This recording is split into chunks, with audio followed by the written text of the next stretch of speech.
개성공단 입주 기업들이 오늘부터 공단에 들어가 완제품과 원부자재를 갖고 나옵니다. 업종별로 나뉘어 업체당 3명의 인원이 들어가 오는 18일까지 작업을 마치게 됩니다. 고장으로 가동이 정지됐던 한울 원전 5호기가 재가동 승인을 받고 발전을 재개했습니다. 100만 킬로와트급인 5호기의 재가동으로 무더위로 인한 전력난에 숨통이 트일 전망입니다. 앞으로 사용료 감면, 장기 사용 등 국유 재산에 대한 특례 신설 때 존속기간이 명시됩니다. 존속기간은 10년으로 설정하며 기한이 되면 필요성을 재평가해 연장 또는 폐지하게 됩니다. 이르면 이달부터 주거용 오피스텔도 전월세 소득 공제 대상에 포함됩니다. 이에 따라 국민주택 규모의 주택뿐 아니라 오피스텔 거주민도 전월세 납부에 대한 소득 공제를 받게 됩니다.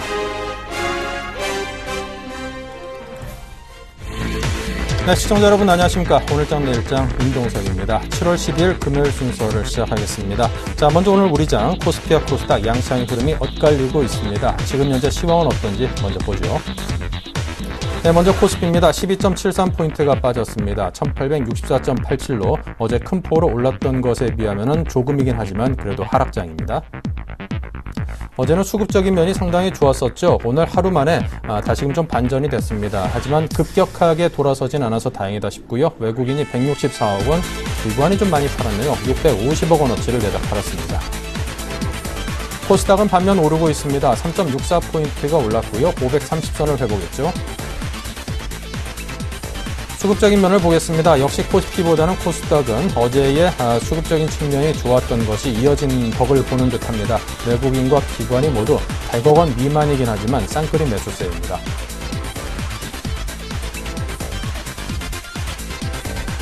원달러 환율 오늘 1.8원 소폭 내렸네요. 1120.3원으로 거의 제자리입니다.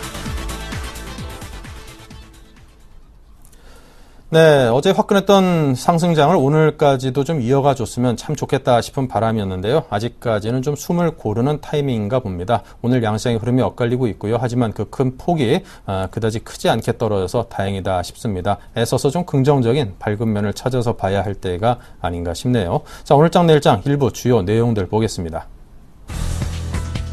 애널리스트에게 듣는다. 최재식 팀장과 함께 전일 급등 후 소강 국면이 전개되는 현대장을 보고요. 2분기 실적 또 하반기 실적 모멘텀 기업을 주목하자는 분석을 듣겠습니다. 네, 다음은 이슈 진단입니다. 시장 상승 국면에 놓여 있다고요. 점검을 하고 또 전망을 함께 하겠습니다. 중국 경제지표 전망 및 영향을 분석하겠습니다. 테마톡톡에서는 자동차주의 하락, 하지만 수출 호조로 2분기 실적은 기대해 볼 만하다는군요. 7일간의 수익 다이어리, 오늘은 박지훈 차장의 MDS 테크입니다. 다음 주를 노려라. 미국의 출구 전략 우려가 해소되는지 그 여부를 주목하고 신흥국의 변동성 요인도 함께 분석을 하자고 합니다. 네, 먼저 오늘장 특징부터 점검을 해봐야겠죠. 대신증권 컨설팅랩의 최재식 팀장입니다. 안녕하세요. 안녕하십니까. 네, 오늘 시장 흐름이 좀 갈리고 있습니다. 그나마 코스닥이 상승세 이어가줘서 다행이다 싶긴 한데요. 지금 현재 시황부터 정리해 주십시오. 네, 아침보다는 코스피가 좀 내리긴 했지만 코스닥은 상승 중에 있습니다. 외국인들은 소폭의 140억 정도 순 매도 중에 있고요. 반면에 개인들은 크게 사주고 있습니다.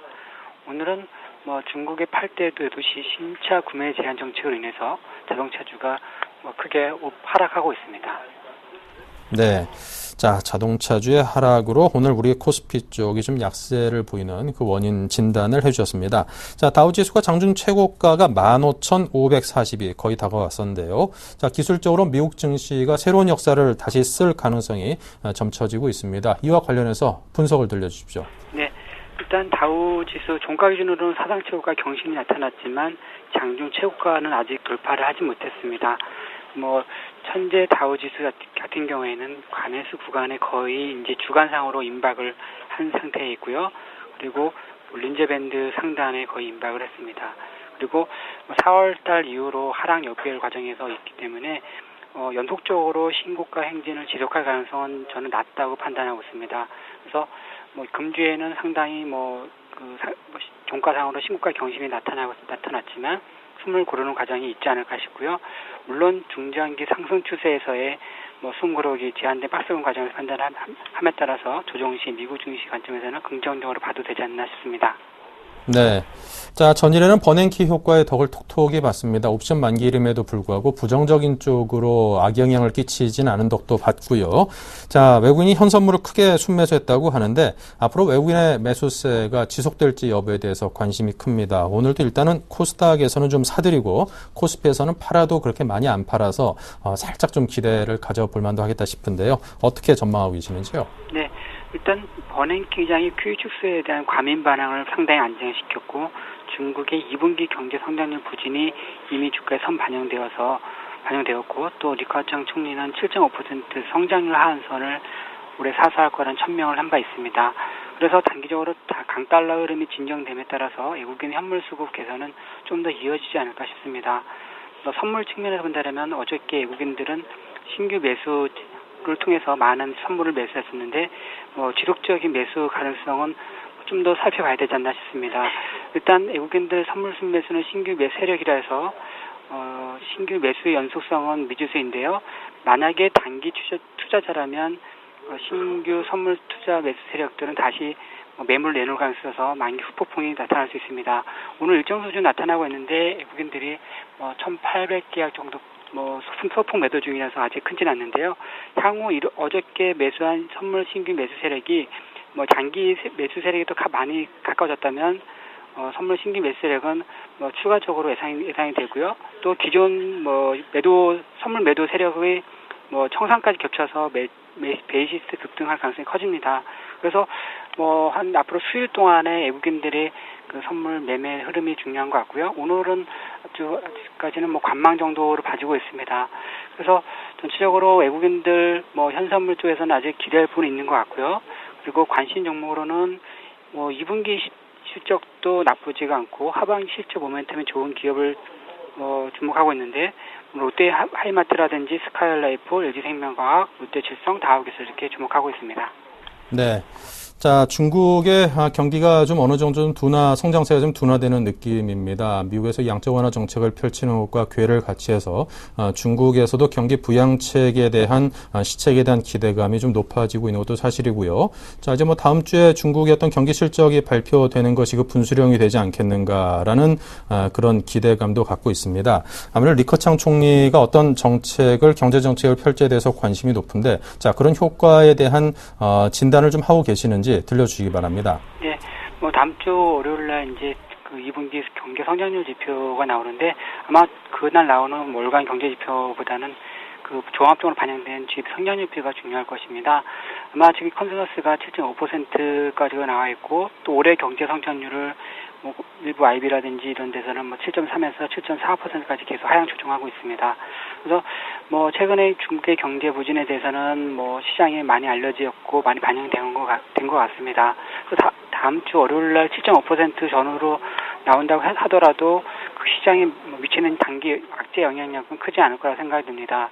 그렇다고 7.5% 나왔다고 해서 중국의 당국이 적극적인 부양책을 하기보다는 환율 측면에서의 위안화 강세를 좀 약하게 한다든지 이런 쪽에 소극적인 방어를 할 거로 예상되고요. 전체적으로는 그 경기가 빠르게 그냥 7%, 6.5% 빠르게 떨어지는 부분을 이렇게 좌시하지는 않는다 정도로 하시면 될 것 같고 적극적으로 부양할 의지는 아닌 것 같습니다. 그래서 그렇지만 크게 하락하지 않는다는 정도만 해도 시장에서 안도감 차지 않을까 싶습니다. 네. 아무래도 전 정권보다는 이제 단기 성장보다는 중장기 성장 동력을 확보하는 또 개혁을 통한 그런 포지션을 취하고 있는 이만큼 시장에서 생각하는 그런 화끈한 기대감은 좀 줄이는 게 좋지 않겠는가 그런 뜻으로 이해를 해보겠습니다. 자, 지금까지 대신증권의 최재식 팀장님의 분석과 진단이었습니다. 감사합니다. 감사합니다.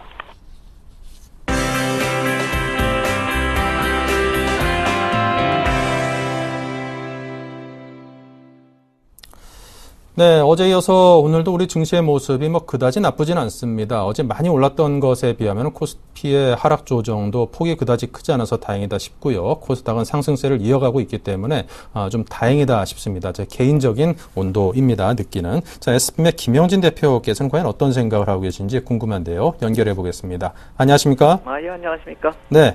자, 오늘 우리 주식시장이 뭐 전반적으로 나쁘지는 않은 것 같습니다.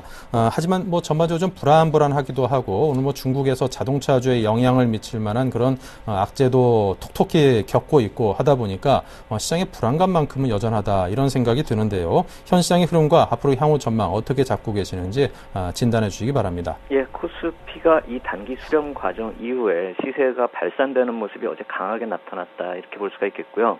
그런데 이제 어제 같은 경우는 옵션 만기일에 더 이렇게 상승 효과가 있었다 이렇게 볼 수도 있는 것이기 때문에 어느 정도 시세가 좀 발산되는 그런 모습도 나타났다 이렇게 볼 수가 있겠고요.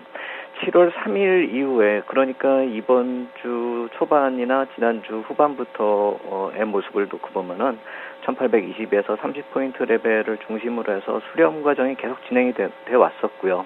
뭐 장중 고점하고 저점은 약간 더 벌어지지만 종가상으로는 계속 수렴하는 형태가 계속 나타났기 때문에 어느 정도 큰 시세가 나타날 수 있었던 그런 상황이었는데 그것이 옵션 만기라고 맞물려서 좀 크게 나타났다 이렇게 볼 수가 있겠고요. 중요한 건 저거죠. 6월 20일에 그 FOMC 회의 이후에 QE 종료하는 그런 일정이 나타나면서 이탈했었던 추세선 1860포인트를 회복했다는 것이 중요하죠. 그렇다라고 한다면 이제 기술적으로 중요한 이 지지수대 1860포인트가 조정이 향후에 나타나도 어느 정도 지지력을 발휘를 해주는 것이 중요하다 이렇게 볼 수가 있겠고요. 향후 의미 있는 흐름으로 이어지려고 또 어제 나타났었던 그 상승이 의미가 있다 이렇게 보려면 이 추세선 이탈하지 않는 흐름이 중요하겠다 이렇게 말씀을 드리겠고 만약에 그러한 흐름이 지속이 되면 1900이나 1920포인트 61선이 위치하고 있죠. 이 정도까지의 상승만 나타나더라도 바닥은 어느 정도 확인이 됐다 이렇게 볼 수가 있겠고 아마도 이것은 제가 한 2, 3주 전부터 말씀을 드렸었던 1900포인트를 넘는 반등이 한 번 정도 나타나줘야지만 전저점이 어느 정도 신뢰가 갈 수 있겠다 이렇게 말씀을 드린 거하고 같은 맥락이다 이렇게 보시면 되겠습니다. 6월 20일에 그 FOMC 회의 그때 나온 출구 전략 관련한 코멘트 때문에 급락한 그 추세선을 회복을 했는데 결국 당시 지수대로 회귀했다는 점을 따지고 본다면 결국 단기 급락에 따른 그 낙폭과대는 이미 해소된 상태고 또 6월에 급등락이 한번 나타났었죠. 6월 말에요. 그때하고 똑같은 흐름이 좀 반복되고 있는 그런 상황을 좀 인식할 필요가 있어 보이고 펀더멘탈적으로도 그 정도가 회복이 됐고 또 버냉키 의장이 어제 코멘트한 그 내용을 놓고 봤을 때는 그 FOMC 회의 이후에 그런 급락이 나타난 지수대를 회복함으로 인해서 펀더멘탈적으로도 어느 올 수 있는 지수대까지는 왔다 이렇게 볼 수가 있겠고요.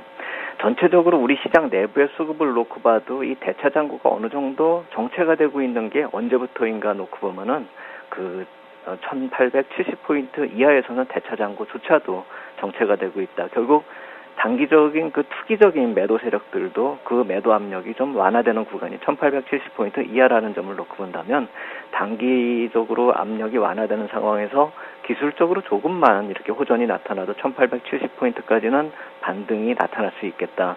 향후의 조정 시에도 이 점은 좀 참고해 놓고 우리가 좀 시장을 볼 필요 있겠다 이렇게 말씀을 드리겠습니다. 네.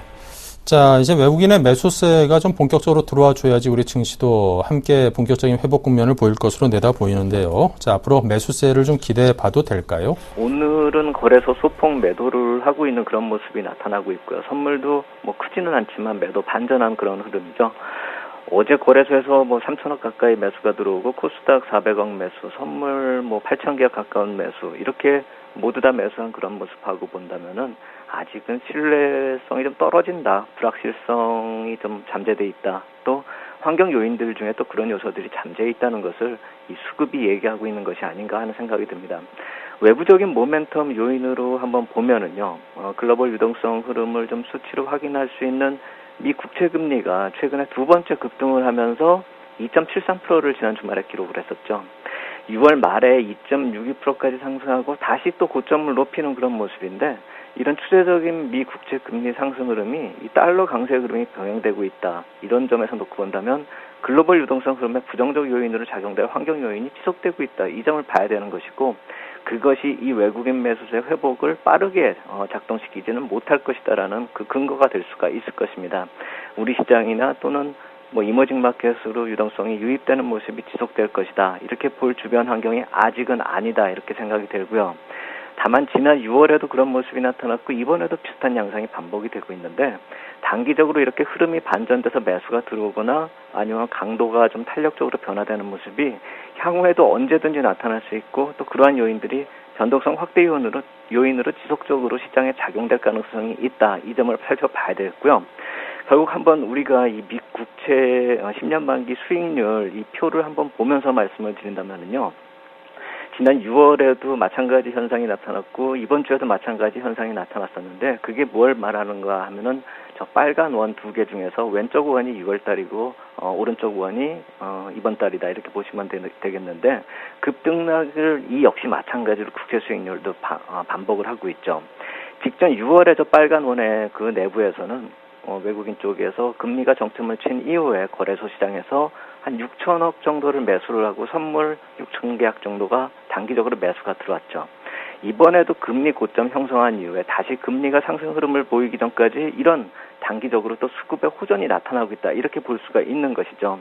그런데 이 10년물 국채금리 지금 흐름을 이렇게 놓고 보시면 알 수가 있겠지만 올해 전망치, 최고치 전망치를 IB들이 제시를 했을 때 좀 낮은 레벨에 제시한 그 금리는 2.7에서 2.8%였는데 이미 그 수치에 도달한 상태죠. 이걸 주봉상으로 보면 200주 이평선에서 저항을 받아왔는데 이미 그걸 뛰어넘은 상황이다. 이 말씀을 드린 것입니다. 그렇다라고 본다면 이제 어느 정도 크리티컬 포인트까지 온 상태고 지금 저 그래프를 보면 노란 선이 20일 이동평균선인데요. 저 추세를 따라서 5월 말부터 지금 금리가 계속 올라가는 추세가 나타나고 있는 것이죠. 그런데 저 20일 이동평균선이 다음 주 정도부터는 2.5%대에 진입을 하고 주 후반에는 2.6%대로 진입을 합니다. 지금 어제 종가가 2.58% 정도에서 마무리됐기 때문에 다음 주 중반에는 이제 20일 이동평균선을 깨고 내려가느냐 아니면 또다시 금리가 상승을 하느냐 이런 문제가 나타나겠죠. 결국 다음 주가 또 금리 문제에 있어서 변곡점이 될 수가 있고 그렇다라고 한다면 우리 시장 쪽으로 미치는 영향이 또 극대화될 수 있고 변동성이 또 커질 수 있는 시장이 나타날 수 있다는 점을 한번 생각을 해봐야 됩니다. 금리 인상하지 않는다는 발언은 했지만 경제지표에 대한 목표를 어느 정도 설정해줘서 여유를 좀 심어줬고 시장이 안정을 보였지만 실질적으로 저런 큰 하나의 금리의 전환이 이루어지고 있는 상황에서 그 추세가 변화되는지는 이제부터 다음 주에 확인이 필요하다. 과연 립 서비스로 끝일지 실질적으로 실질 금리가 반응을 할지는 다음 주에 봐야겠는데 만약에 저런 금리가 다시 추세를 무너뜨리고 하향 반전한다라고 한다면 그거 자체가 미국 경제의 회복이 흔들리는 거하고 마찬가지이기 때문에 이건 두 가지 양날의 칼이다 이렇게 볼 수가 있는 것으로 좀 받아들여야 될 테고 그렇기 때문에 변동성 요인은 또 잠복해 있다 이렇게 보는 게 맞겠습니다.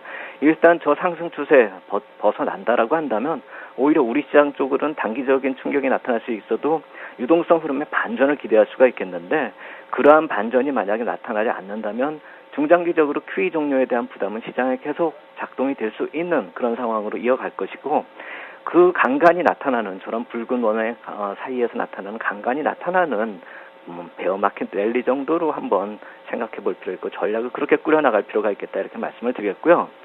최근에 그 실업률 지표 발표 때 미국 시장에서 저런 코멘트가 나왔죠. 골디락스요. 결국 미국에만 좋은 경제 지표로 한정이 될 수 있다는 점. 결국 미국 경제의 호전으로 국한된다라고 한다면 디커플링이 지속될 수도 있고 이 강도가 오히려 심화될 수도 있다는 점. 이 점은 중기적으로 좀 봐야 될 리스크 요인이다 이렇게 봐야 될 테고요. 3분기 특히 지난주에도 말씀을 드렸지만 미 국채 만기 금액이 상당히 좀 증가하는 그런 추세이기 때문에 달러 강세 요인이 쉽게 사라질 요인이 아니다. 이 점을 놓고 본다면은 지금 매수세, 외국인 쪽에서 들어오는 매수세가 빨리 회복이 될 것이다. 이렇게 기대하기는 좀 어렵겠다. 이렇게 말씀을 드리겠습니다. 네. 자, 그리고 이제 다음 주에는 이제 중요한 중국의 2분기 GDP 성장률부터 시작해서 주요 경제 지표들이 대거 발표가 됩니다. 이에 따라서 또 어떤 그 말들과 어떤 정책들에 대한 기대감을 가져도 될런지 아니면 포기해야 될런지 등이 결정될 텐데요. 향후 시장의 변동성 요인으로 작용할 수 있을 만한 이런 이슈들 어떤 그 예상을 하고 대응을 해야 되겠습니까? 지금 중국 쪽은요, 우리 시장을 위협하는 요인으로 작동이 되고 있고 상당히 그 중국 시장 개장이 되는 그 10시 때만 되면은 시장이 움츠러드는 모습 발견할 수 있습니다. 물론 어제나 그제같이 반등을 하는 데는 좀 엽기적인 상승률이 저 중국 시장에서 나왔었죠. 그렇기 때문에 우리도 동반됐었다 이렇게 볼 수가 있겠고요. 그런데 이게 그렇게 높은 상승률을 보이는 이면에는 그만큼 하락을 해 있는 상황이었고 상당히 위태로운 그런 기술적 지표까지도 만들어내고 있었다라는 점을 살펴봐야 됩니다. 5월에 어떤 쐐기형 패턴을 만든 거 한국하고 똑같고요. 6월 초부터 급락 시작한 것도 상해 증시 똑같습니다. 그런데 이제 작년 12월에 전접점 부근까지 몰려있는 상황으로 우리 시장보다 더 안 좋은 모습이었는데 만약에 여기서 무너졌다면 우리 시장도 상당히 좀 큰 타격이 나올 수 있는 그런 상황에서 상해 증시 좀 돌아서면서 다행스럽다 이렇게 볼 수가 있겠는데 말씀하신 그 다음 주 초에 GDP 그 수치가 확정치가 나타나는데 이 역시 마찬가지로 그동안의 지표가 계속 부진하게 나타난 거에 대한 어느 한 분수령이 될 수가 있다 이런 생각이 듭니다. 특히나 이제 생산자 물가지수가 계속 낮게 나오는 그런 모습들, 이번 주에 나타난 그런 모습은 이 생산자가 제품 가격을 올리지 못하는 그런 펀더멘탈적 한계 요인을 그대로 나타내고 있기 때문에 뭐 기업의 이익이 감소되고 투자가 부진한 그런 모습이 계속되고 있다라는 것을 의미하는 것이죠. 결국 디플레이션 국면으로 들어갈 수도 있다라는 상황에서 성장률마저도 안 좋게 나온다라고 한다면 중국의 경제 지표 중장기적으로 좀 아직도 좀 돌아서기에는 시간이 많이 걸릴 것이다 이렇게 생각이 될 것입니다. 그런데 실전에서는 이미 주가에 많이 반영이 된 상태에서 어느 정도 충격을 받더라도 전저점을 이탈하는 그런 일이 나타날 리는 없다라는 거죠. 왜 그러냐면 이미 그 IMF 쪽에서도 경고를 했었고 중국 쪽에서도 어느 정도 그러한 분위기를 시인하는 그런 모습이기 때문에 악재의 뉴스화가 주가에는 상당 부분 반영이 돼 있다 이렇게 볼 수가 있겠죠. 하지만 악재의 뉴스화가 어느 정도 반영된다 이 점이 해소되는 것은 아니기 때문에 탄력 있는 상승 기대할 수가 없고 우리 시장의 1900포인트가 무거운 것처럼 상해 증시도 상당히 또 단기적으로 무거운 위치로 들어설 수가 있겠다. 탄력이 둔화될 수 있겠다 이렇게 봐야 되겠고요. 재료의 성격상 중장기적인 성장 속도 감소 어차피 불가피하고 있기 때문에 중국 쪽의 요인은 아직도 불확실성 요인하고 3분기 말 정도의 안정권으로 진입한다는 그런 예상 하에서 놓고 본다면 이 8월을 중심으로 할 때는 아직도 좀 조심스럽게 중국 지표 바라볼 필요가 있겠다 이렇게 말씀을 드리겠습니다.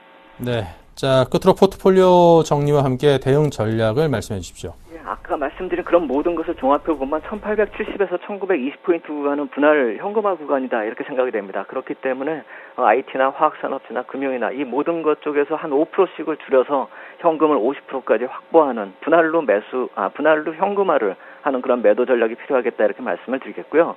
조정 시에 다시 재매수하는 그 박스권 트레이딩 마찬가지로 좀 7월 후반부에도 좀 이어갈 필요가 있겠다 이렇게 말씀을 드리겠고 이 추세 자체도 지금 확장형이 지속되는 그런 상황이고 이 파생 상품하고 연계된 그런 변동성 확대는 어제 우리가 경험했듯이 앞으로도 계속적으로 나타날 것이다 이렇게 봐야 됩니다. 그렇기 때문에 어느 정도 현금화를 좀 적극적으로 실현하면서 다시 재매수 전략을 노리는 그런 전략으로 접근할 필요 있겠다 이렇게 말씀을 드리겠습니다. 네, 알겠습니다. 지금까지 SPM의 김영진 대표님의 말씀이었습니다. 감사합니다. 감사합니다.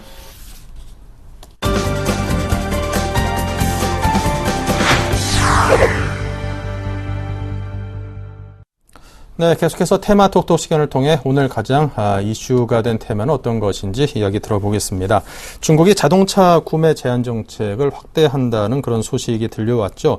쿼터제를 도입을 해서 신차 구매를 어느 정도 좀 규제를 하겠다고 하는 것인데 예전에는 이제 글로벌 금융위기 있고 그럴 때 자동차를 많이 사라고 이제 보조금을 왕창 지급해가지고 그것들이 우리 자동차 업계에도 굉장히 단비가 됐었습니다.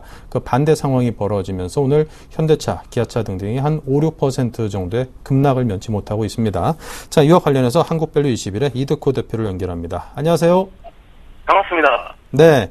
자, 오늘 자동차주가 무지하게 급락을 했습니다. 구체적인 배경 설명 보다 좀 자세하게 해주십시오. 일단 말씀하신 대로 자동차주들이 많이 좀 하락을 하고 있는데요. 일단 중국에서 신차 구매 제한 정책이 확대할 수 있다는 외신 보도가 좀 나오면서 자동차주들에 대한 외국인들의 매도가 좀 강하게 나오고 있습니다. 업계 예상으로는 수요가 한 40만 대 정도 줄어들 것이라고 하는데요. 그동안 엔저 현상에 따른 수익성 악화로 고전해온 자동차주들이었는데 개인들이 상당히 많이 있는 종목이고 여러 가지 좀 악재를 딛고 반등에 나서고 있는 시점이었기 때문에 다소 아쉬운 면이 없지 않아 있습니다. 하지만 좀 결론부터 말씀을 드리면 이번 소식이 자동차주들에 주는 영향은 제한적이지 않겠냐라고 좀 판단을 하고 있는데요. 현대차, 기아차만 보더라도 최근 연일 상승이 나와주었기 때문에 여기에 따른 피로감이 외국인과 기관들의 동시 순매도가 나오면서 나타나고 있다고 좀 보는 게 맞을 것 같고요. 이따가 좀 차트를 통해서 말씀을 드리겠지만 오늘 시장이 전체적으로 좀 보더라도 전날 크게 오른 코스피에서 차익 매물이 나오는 것과 같은 위치로 볼 수 있다. 좀 이렇게 하락 배경을 보시는 게 맞지 않나 이렇게 말씀을 드릴 수 있겠습니다. 네. 자, 그렇다면 자동차주가 워낙 여타 파급 효과가 큰 그런 업종이라서 증시 전반에 미친 영향이 적지 않아서 다행입니다. 적지 않아서 좀 우려가 큽니다. 자, 자동차주. 앞으로 이게 급락세를 다시 진정시키고 다시금 올라올 수 있을까요? 전망과 전략을 어떻게 잡고 계십니까? 네, 일단 자동차주들의 2분기 실적 전망이 상당히 좀 밝은 편입니다. 계절적인 성수기이기도 하고 국내 시장보다는 해외 시장에서 오히려 판매량이 크게 늘었습니다.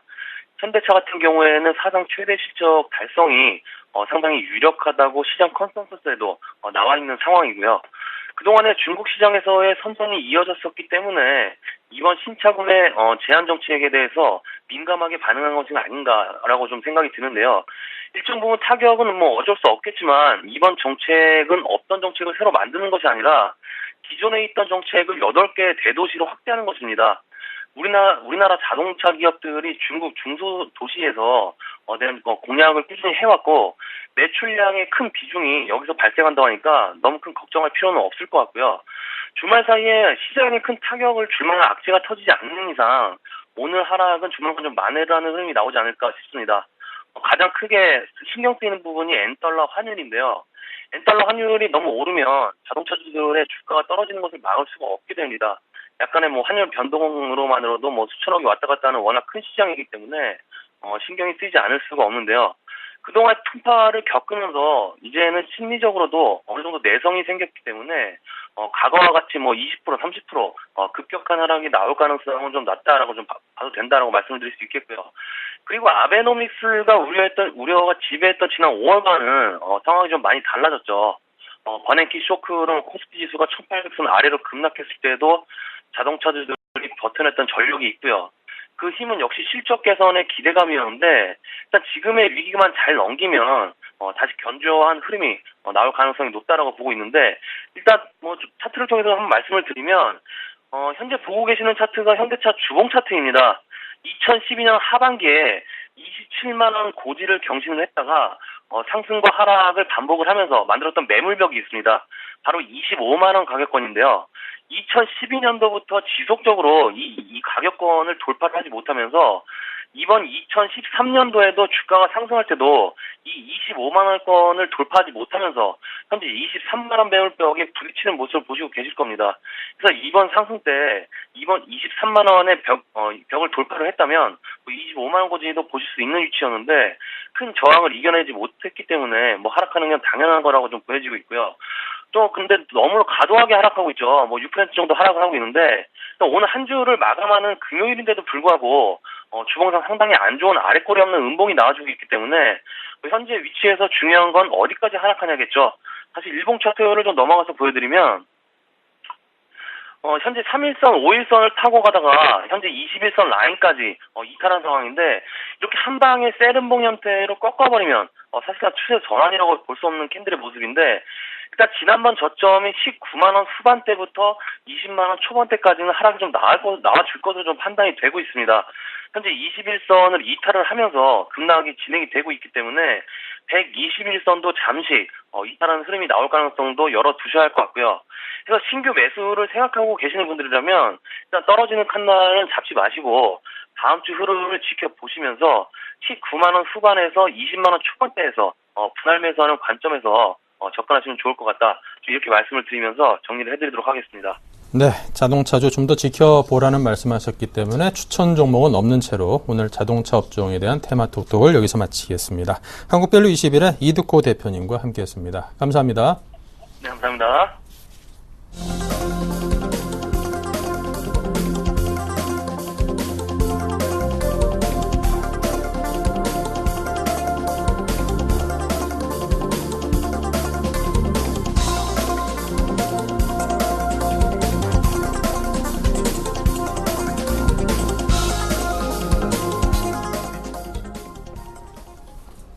네, 일주일간 수익 낼 수 있는 종목에 대해서 알아보는 7일간의 수익 다이어리입니다. 먼저 지난 수익률 체크부터 하겠습니다.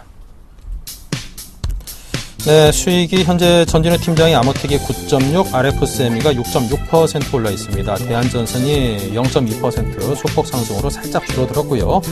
우성 INC는 아직까지는 제자리입니다. 현대 BNG 스틸만이 한 4% 정도의 손실을 보고 있네요. 네, 이렇게 해서 전진우 팀장의 아모텍이 오늘의 위너 종목입니다. 10% 가까이 수익을 보고 있죠. 네, 금요일날 만나뵈면 NH투자증권의 박지훈 차장 연결합니다. 안녕하세요. 네, 안녕하세요. 네, 현대 BNG 스틸이 현재 한 4% 정도 손실인데요. 자, 어떤 대응을 말씀하시겠습니까? 네, 일단 오늘 전반적으로 자동차 업종의 어떤 하락이 다소 좀 영향을 미치고 있는 부분이고, 어제 이제 시장이 좀 급등하면서 하락분을 다시 메우면서 오늘 다시 좀 상승 트라이에 다시 한번 진입하지 않겠나 싶었는데, 자동차는 찬물 좀 끼얹는 부분이 없지 않아 있습니다. 그래서 자동차 부품 쪽의 어떤 사업도 영향을 갖고 있는 회사이기도 하고요. 다만 달라지는 건 없습니다. 그래서 원재료 가격 하락하는 그런 흐름 계속 나오고 있고, 환율은 상승하는 부분들이 결국 실적으로 전이된다라고 말씀드렸고, 달라지는 건 없고요. 2분기 실적 환수 상당히 좋습니다. 그래서 지금 이번 주에 빠졌던 거는 지금 계속적으로 기관들의 매도가 좀 있었습니다. 지금 수급적으로 보시면 투신권에서 월요일부터 계속적으로 좀 나왔던 부분인데, 아직 의미 있는 큰 의미의 어떤 그 엑시트 물량은 아니기 때문에 크게 신경은 안 쓰고 있는 부분인데, 주가 탄력적인 측면에서 그것을 좀 약화시켰던 수급 요인이 좀 있었던 부분도 있고요. 그 다음에 전반적으로 낙폭과대했던 종목들에 대한 반등세가 어제 좀 이어지면서 다소 주력을 좀 받지 못했던 것도 좀 없지 않아 있습니다. 하지만 현대해체열의 어떤 특수항사하고 관련해서 수혜를 계속적으로 탑픽으로 수혜를 받을 수 있는 종목이 바로 현대 BNG 스틸이기 때문에 조금 중기적인 어떤 패턴으로 접근하시면 2분기 실적 성적표 공개되고 가을을 겨냥할 수 있는 좋은 종목이기 때문에 한번 계속적으로 관심을 갖고, 지금은 손절라인 터치보다는 계속적으로 홀딩하는 그 의견으로 좀 말씀드려보도록 하겠습니다. 네, 손절라인 터치보다는 지속적인 홀딩을 주문하셨습니다. 자, 그렇다면 새로운 종목 오늘 MDS 테크라고요? 예, MDS 테크는 일단은 역시 계속적으로 실적 베이스가 깔려있는 종목밖에 말씀드릴 수 없을 것 같아요. 지금 올해를 기점으로 해서 R&D 연구가 마무리되면서 이제 실적으로 이제 바로 전이될 수 있는 그 원년의 해가 바로 MDS 테크 종목이라고 말씀드릴 수 있을 것 같은데요. 이 회사는 그냥 인베리드 소프트웨어 쪽으로 좀 이해하시면 될 것 같아요. 그래서 이것이 핵심 인프라 사업인데, 아무래도 지금 아까 서두에 말씀드렸던 R&D 투자가 이제 마무리가 되면서 지금 매년 성장하는 게 꾸준하게 10%씩 성장하고 있는 점이 상당히 마음에 들고요. 그 다음에 인베리드 소프트웨어 시장 전체적으로 봤을 때 계속 지금 현재 작년까지만 해도 18조 원의 국내 규모인데 점점 증가할 거로 보여지고 있습니다. 그래서 기존에는 MDS 테크가 모바일 쪽과 이제 가전제품 쪽에서만 들어갔는데, R&D를 투자가 공격적으로 진행이 되면서 투입되는 사업 영역이 자동차, 유무선 통신, 국방, 항공, 의료, 조선 상당히 좀 범위가 넓어지고 있다라고 좀 이해하시면 될 것 같습니다. 그래서 지금 전반적으로 좀 실적도 궁금하실 분 계시는데, 지금 작년에 630억 중에 80억 남겼는데, 올해 같은 경우는요 한 730억 정도, 그러니까 매출 한 100억 정도 늘어날 거로 보여지고, 이 정도는 한 100억 정도 좀 상회할 거로 보여지거든요. 지금 꾸준하게 20% 성장하고 있는 모습이고요. 지금 올해만 한 730억이지만 내년 정도 되면 한 1000억 넘는 그런 매출 성장세가 보여질 것 같거든요. 그래서 그런 것도 좀 이해하시면 될 것 같고요. 올해 초에 유니맥스라는 회사를 인수했는데, 이게 국방, 항공, 인베드 전문 회사거든요. 그래서 지금 25억짜리인데 지금 구미에 생산 공장 만들었고, 그래서 지금 손익분기점이 35억인데 내년 70억 정도 예상하는 거 봐서는 상당히 좀 업황은 상당히 좋게 좀 흘러가고 있다고 판단되고 있습니다. 그래서 지금 실적에 대한 기대가 점점 증가하고 있는 추세이기 때문에 그런 관점에서 일단 1차 타깃은 한 17,000원 정도를 제시를 해드리고요. 손절 라인은 13,000원으로 제시를 해드리면서 대응 한번 해보도록 하겠습니다. 네, 자 이렇게 해서 MDS테크에 대해서 투자 전략까지 여러분께 제시해 드렸습니다. 자, NH투자증권의 박지훈 차장의 의견이었습니다. 감사합니다. 네, 감사합니다.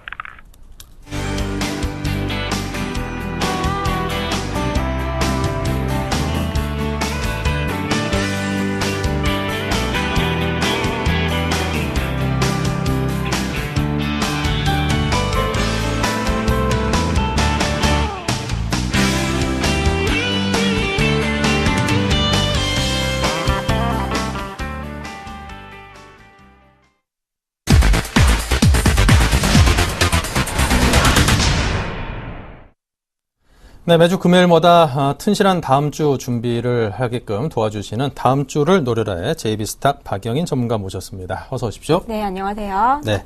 자, 이 중국 태양광 기업들이 워낙 이제 저가 공세로 시작이 됐던 구조 조정이 막바지 이르면서 내년부터는 이 주요 업체들이 흑자로 전환할 것이다. 뭐 이런 분석이 많습니다. 자, 반면에 뭐 독일 같은 데서는 이제 정부에서 태양광 발전 관련된 보조금에 대해서 뭐 이제 중단한다, 줄인다. 뭐 이런 얘기들이 나오면서 아직까지도 호재와 악재가 좀 상존해 있는 태양광 업체가 아닌가, 업계가 아닌가 이런 생각도 드는데요. 자, 태양광 업계 이 업황 회복을 좀 기대해봐도 될까요? 최근에 이제 태양광주들이 굉장히 상승세가 이제 반등이 나오고 있습니다. 오늘도 주가가 굉장히 반등세가 높이 나오는 있는 모습인데요. 지금 이제 중국과 유럽이 반덤핑 과세를 면해주겠다 이렇게 해주면서 서로 이제 무역에 대한 좀 이제 안 좋은 이런 그런 흐름을 보였었는데 이러한 이제 문제들이 조금 해소되는 분위기가 생기면서 우리나라에도 조금 그런 긍정적인 영향을 미치지 않을까 이런 영향으로 지금 태양광주들이 굉장히 상승세를 나타내고 있습니다. 제가 봤을 때는 지금 태양광주들이 아직 그 반등이 시작됐다 이렇게 보기에는 좀 어렵다고 이렇게 보이는데 예전에 이제 그 지난 정부의 이명박 그 대통령이 좀 그 태양광 업체들이나 풍력 업체들 그린 에너지 사업이라고 해서 굉장히 이제 육성을 많이 해왔던 사업입니다. 하지만 이제 경기 부진세와 더불어 좀 폴리시클리콘 가격도 좀 하락세를 나타내면서 태양광 업체들이 굉장히 그 업체들의 실적도 그렇고 그에 따른 주가도 굉장히 안 좋았었는데요. 대표적으로 OCI가 60만 원까지도 갔던 종목인데 지금은 굉장히 주가가 하락세를 나타내면서 여전히 지금 아직도 그 업황 회복에 대해서 확신을 하지는 못하는 이런 모습입니다. 하지만 이제 태양광 업체들의 좀 이런 불확실성에 대한 해소들이 조금씩 나타나고 있는 모습이기 때문에 좀 어두운 터널에서는 좀 지나고 있다. 그렇기 때문에 하락세는 어느 정도 좀 제한될 것이다. 하지만 또 그 반등세도 어느 정도 제한될 것이라 이렇게 보고 있습니다. 그래서 지금 구간에서는 단기적인 대응으로 하시는 게 좋으시지 중장기적인 이런 관점으로서는 조금 아직은 좀 부진한 흐름을 보이지 않나 이렇게 생각하고 있습니다. 네, 이 뭐 태양광 발전이라는 게 집에서도 이제 태양광 발전기 같은 게 설치를 하죠. 지붕 같은 데다가. 근데 이게 꽤나 이제 돈이 비쌉니다. 한 2, 3천만 원 가까이 돈이 드는데, 그 우리나라에서 설치하려고 하면은 정부에서 좀 보조금도 받고 해서 이렇게 설치를 하게 되죠. 특히 유럽 쪽이 그런 것들이 굉장히 활성화되어 있는데, 잘 아시다시피 지금 유럽은 주요국들이 재정 위기를 겪고 있지요. 그런 보조금을 지급해줘야 될 정부 자체가 이제 돈이 없다 보니까 태양광 업체들의 직격탄이 되고 있고, 또 그리고 중국 기업들이 워낙 저가 공세를 펴고 있지만 저질 제품을 가지고 저가 공세를 펴는 게 아니라 그 분야에서만큼은 기술력이 뭐 세계 최고급으로 평가를 받고 있기 때문에 우리 기업들이 수급적인 측면에서 또 정부 재정 지원 등등 관련해서도 이중고를 겪고 있다는 걸 여러분께서 잘 아시고 접근을 해야겠습니다. 자, 그렇다면 다음 주 우리 시장 또 어떤 대비를 해야 될까요? 다음 주에도 이번 주처럼 굉장히 다양한 이벤트들이 준비가 되어 있습니다. 어느 때보다 좀 중요한 한 주가 되지 않을까 이렇게 생각이 되는데 이번 주 이제 땡큐 버냉키를 외칠 정도로 좀 시장이 원하는 이런 발언을 좀 내주었는데 이것도 조금 해석을 어떻게 하느냐에 따라서 조금 다르게 볼 수는 있겠는데 아무튼 그 양적 완화 그 축소에 대해서 좀 강력하게 발언을 했었는데 이제 좀 중립적인 발언을 취하면서 그래도 좀 시장에는 긍정적인 영향을 미치는 모습입니다.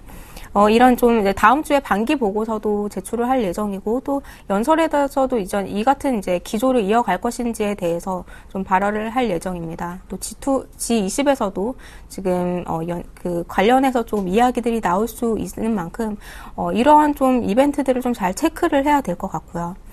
지금 이제 선진 시장 같은 경우에는 이런 좀 재정적인 안 좋은 이슈가 나옴에도 불구하고 실물 지표들은 굉장히 좀 좋게 호조세를 나타내주고 있습니다. 하지만 신흥국들은 지금 그런 부분들이 전혀 반영되지 않고 있는 모습인데요. 최근 들어서 이제 그렇기 때문에 우리나라나 신흥국 같은 경우에는 아직 경제 회복에 대해서 조금 생각을 해봐야 될 것 같습니다. 또 출구 전략 우려에 따라서 이런 좀 경기 지표나 이런 좀 양적 완화에 대한 이런 발언들로 인해서 굉장히 변동성이 심한 흐름을 나타내고 있는데 이러한 부분들을 조금 해소시켜 주려면은 우리나라에서도 좀 경기가 회복되는 이런 모습들을 좀 나타내 주어야 될 것 같습니다. 그렇기 때문에 아직 이제 시장이 방향을 틀었다 이렇게 보기에는 조금 힘들고 여기서도 조금 이제 박스권 흐름을 계속적으로 좀 나타내 주지 않을까 이렇게 생각이 되고 다음 주에 나타나는 이런 이벤트로 인해서 좀 이제 반등세를 계속 이어갈 것인지 아니면 다시 한번 또 조정을 나올 것인지 이러한 부분들이 이제 결정이 다음 주에 날 것 같습니다.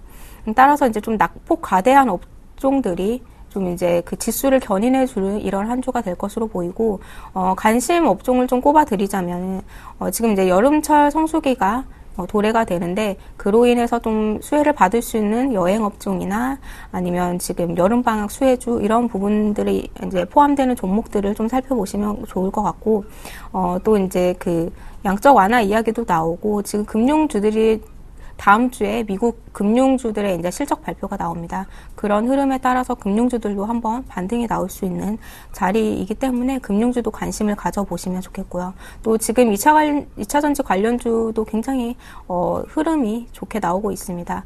앞으로 조금 이러한 흐름은 좀 계속될 것으로 보여서 이 세 가지 좀 업종에 좀 관심 가져보면 좋을 것 같습니다. 네, 땡큐 버닝키라는 표현까지 써주셨는데 어제는 진짜 그 말 한마디로 그냥 우리 증시가 화끈하게 올랐었죠. 자, 그럼 다음 주 꼭 체크해야 될 일정들 어떤 것들입니까?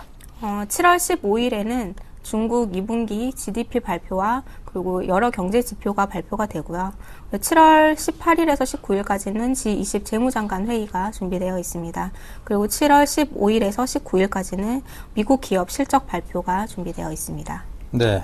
자, 그럼 최근 좀 부진을 변치 못하고 있는 중국 이야기부터 해보죠. 다음 주에는 2분기 GDP 성장률 등 주요 경제지표 발표가 예정이 되어 있습니다. 그간에 좀 부진세를 떨쳐낼 수 있을지 기대가 큽니다. 어떨까요? 중국에 대해서는 아직도 조금 관망을 해야 되지 않나. 좀 성장 둔화세는 좀 지속적일 것으로 보고 있습니다.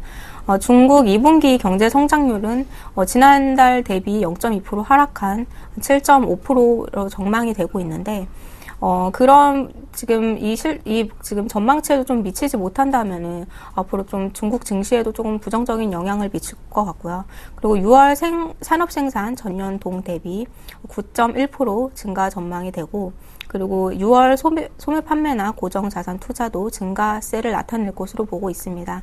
하지만 이러한 증가세가 조금 예상치에 부합하지 않는다고 한다면은 다시 한번 그 중국 정부의 경기 부양 정책에 대해서 좀 이야기들이 나올 수 있을 것으로 보입니다. 네. 자, 그리고 18, 19일에는 G20 재무장관 회의가 예정이 돼 있죠. 미국 출구 전략 논란에서부터 유로존의 재정 우려까지 상당히 많은 이슈들이 있는데, 자, 이번 회의를 통해서 어느 정도 좀 진정시키고 해결할 수 있는 그런 방안들이 나와줄 수 있을지 걱정이 됩니다. 네, 이제 G20에서 좀 지금 굉장히 다양한 이슈들이 많이 있기 때문에 논의할 것이 좀 많이 있다고 보입니다. 특히나 이제 거시경제 공조가 좀 주요 의제로 떠오를 전망이고요. 그리고 이제 미국 출구 전략에 따라서 이제 앞으로 그 신흥국들이나 다른 여타의 이제 국가들이 굉장히 주가가 들썩하고 또 이제 경기 지표들도 그렇고 환율도 그렇고 금리도 그렇고 모든 게 이제 변동성이 너무 심하다 보니까 이러한 부분들을 좀 어떻게 해결을 해 나갈 수 있을지 이러한 부분들을 좀 체크를 해 줄 것 같고요. 그리고 중국 또한 좀 지금 신용 경색에 대한 이러한 좀 우려들도 많이 있기 때문에 중국 그 금융 시스템에 대한 논의도 이루어질 전망입니다. 네. 자, 그리고 다음 주 미국 주요 기업들의 실적이 속속 발표될 예정입니다. 미국 기업들의 이 평균 실적을 가늠할 수 있는 알코아 실적이 다행스럽게도 예상을 상회하는 그런 긍정적인 모습으로 나타났는데요. 좀 기대감을 가져봐도 될까요? 미국 같은 경우에는 지금 우리나라도 마찬가지긴 하지만, 실적에 대한 좀 전망치나 그리고 시장의 기대감이 좀 많이 낮아진 상황입니다. 그렇기 때문에 조금만 그 실적이 상회를 한다고 하면은 굉장히 좀 긍정적인 영향을 미칠 것으로 보이고, 반대로 좀 부정적인 흐름을 보인다고 한다면 그게 또 주가에도 크게 영향을 미칠 것으로 보이는데, 우선 좀 그 경기 부양에 대해서 이야기들도 많이 나와 있기 때문에 이러한 부분들 실적에 대해서도 조금 관심을 가져보면 좋겠고, 다음 주에는 이제 미국 대형은행 시티그룹이나 아니면 지금 골드만삭스, 뱅크 오브 아메리카 이런 그 회사들이 지금 실적을 내놓을 것으로 보고 있는데, 시장치에 좀 부합하는 실적을 내놓지 않을까 이렇게 생각되고 있습니다. 네. 자, 그럼 이제 다음 주에도 좋은 종목 잘 골라가지고 수익을 내봐야겠습니다. 오늘 준비하신 종목이 호텔 신라네요. 네, 제가 오늘 가지고 나온 종목은 아까 제가 이제 그 여행 관련주 그리고 성수기에 따른 관련주를 좀 관심 있게 보셔라 이렇게 말씀을 드렸는데, 그 중에서 호텔신라를 가지고 나왔습니다. 호텔신라 같은 경우에는 지금 면세점에서도 매출이 많이 나오고 있는 그런 회사이고, 지금 이번 2분기 실적은 매출은 성장세를 나타낼 것이나 영업이익은 조금 부진할 것으로 보입니다. 하지만 지금 이제 중국 관광객 증가세도 보이고 있고, 더불어서 이제 여름철 성수기도 도래한 상황이기 때문에 항상 이 2분기쯤에는 그리고 성수기쯤에는 주가가 한 번씩 좀 상승 흐름을 나타내주는 모습을 보여주었습니다. 지금도 차트상으로 보시면은 그 6만 원대에서 6만 5천 원까지 좀 박스권 흐름을 나타내주고 있는데, 61선 지지 후 다시 한번 박스권 돌파하는 흐름 나타내줄 수 있는 이런 구간이기 때문에 제가 가지고 나왔는데요. 살펴보시면은 수급도 이제 연기금들이 최근 들어서 많은 그 상승세를 좀 도와주는 매수세를 나타내주고 있습니다. 차트상으로 지금 보시면 59,500원 59,500원에서 현 구간까지 분할 매수 가능한 구간이고요. 그리고 손절가는 57,500원, 목표가는 정고점 부근인 65,700원을 제가 제시를 해드리도록 하겠습니다. 네, 호텔 신라. 지금 뭐 본격적으로 그 장충동에 있는 호텔 신라 그 리노베이션 작업도 잘 돼 가고 있고, 그리고 뭐 새로이 비즈니스 호텔 사업에도 본격적으로 진출을 지금 준비를 착착 하고 있지요. 저기 역삼동 쪽에 KT 그 건물 새로 짓는 거에도 비즈니스 호텔을 하겠다라고 하고 있고, 마포역 앞에도 삼성물산이 짓는 빌딩에다가 한 300~400실 정도 규모의 비즈니스 호텔을 개관을 해서 위탁 운영을 하겠다는 계획을 지금 갖고 진행을 하고 있으니까, 앞으로 규모의 경제 자체가 좀 더 커지다 보면은 기업 가치가 보다 획기적으로 올라가는 그런 계기가 돼주지 않을까, 그런 기대감을 가져봅니다. 자, 지난주 포트폴리오를 다시 한번 또 점검을 해보겠습니다. 네, 현금이 10%이고요. SFC가 15%, SK브로드밴드 15%, 아프리카TV, 대원제약이 20%씩입니다. 나머지 두 종목이 각 10%씩이고요. 자, 수익률 체크를 하겠습니다. 현재 유진로봇이 마이너스 13, 아프리카TV가 소폭 손실입니다. 반면 SK브로드밴드가 10% 가까이 올라줬고요. SFC는 아직까지는 제자리 걸음입니다. 삼성테크윈이 6.6% 수익이 나 있습니다. 자, 다음으로 대원제약도 역시 두 자릿수 수익률 10.2%로 가장 많이 올라 있습니다. 자, 포트폴리오 AS 해보겠습니다. 제가 차례대로 설명을 해드릴 텐데, 첫 번째로 유진로봇을 설명을 해드리겠습니다. 유진로봇 같은 경우에는 좀 그 지수 급락에 따라서 하락을 하고 나서 좀 답답한 흐름을 나타내주고 있기는 한데요. 이 구간 지금 단기 이평선 그 수렴 구간이기 때문에 한번 그 정고점까지 슈팅에 나올 수 있는 이런 자리입니다. 지금 이제 그 로봇 산업 관련해서도 조금씩 이야기들이 많이 나오고 있는 상황입니다. 좀 투심이 악화된 이런 증시의 흐름이 좀 안 좋아서 그렇지, 한번 또 그 상승폭을 또 다시 한번 키울 수 있는 만큼 이 종목 목표가까지 홀딩하시기 바라고요. 두 번째 종목은 아프리카TV입니다. 아프리카TV도 한번 급락세를 나타냈다가 모바일 게임 사업에 좀 진출을 한다는 이야기가 나오면서 지금 지수 반등이 계속적으로 이루어지고 있습니다. 정고점까지는 상승 가능한 자리이기 때문에 제가 목표가를 12,000원으로 잡아드렸었습니다. 이 부분까지 홀딩을 하시고요. 세 번째 종목으로는 SFC라는 종목입니다. 이 종목 같은 경우에는 지금 태양광 업체에도 조금 소속이 되어 있는데 태양광 백시트를 만드는 회사입니다. 지수 지금 매물대를 좀 돌파하면서 21선도 돌파하는 흐름인데요. 다시 한번 좀 그 정고점까지 돌파할 수 있는 이런 힘이 있고 또 지금 수급상으로도 굉장히 견조한 흐름 나타내고 있기 때문에 이 종목도 목표가까지 가져가시고요.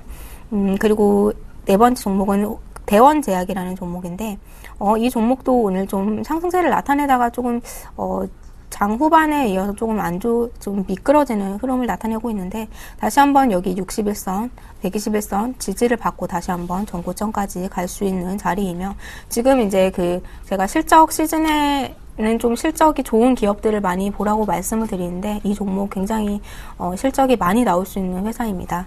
지켜봐 주시기 바라고 지금도 매수 가능한 구간이기 때문에 매수하셔도 괜찮고요. 그리고 이익 실현한 종목 두 종목을 말씀을 드리겠습니다. SK 브로드밴드 이 종목도 지금 기간의 수급에 힘입어서 전고점까지 지금 돌파하는 흐름인데요. 제가 목표가를 5,500원으로 잡아드렸기 때문에 여기서 전부 이익 실현을 하시기 바라고요. 그리고 마지막 종목으로는 삼성테크윈입니다. 이 종목 같은 경우에도 제가 실적이 굉장히 견조할 것이다. 이번에 좀 매출도 늘어나게 되면서 주가가 턴어라운드 할 수 있다 이렇게 말씀을 드렸는데 여전히 오늘도 견조한 흐름을 나타내고 있습니다. 보유하신 분들은 조금 더 가져가셔도 유효한 종목이나 제가 우선 목표가를 정해드렸기 때문에 여기서는 정리를 하도록 하겠습니다. 네, 자 이렇게 해서 종목들에 대한 AS까지 해봤습니다. 보유하고 계신 분들은 참고해서 잘 운용을 해보시기 바랍니다. 최종 포트폴리오 공개하면서 박영인 전문가님과 여기서 인사 나누고 프로그램 마치겠습니다. 감사합니다. 네, 감사합니다. 네. 자, 1부 순서 여기서 마치고요. 잠시 후 2부에서는 오늘 금요일 이번 한 주 마감 시황을 가지고 찾아뵙겠습니다.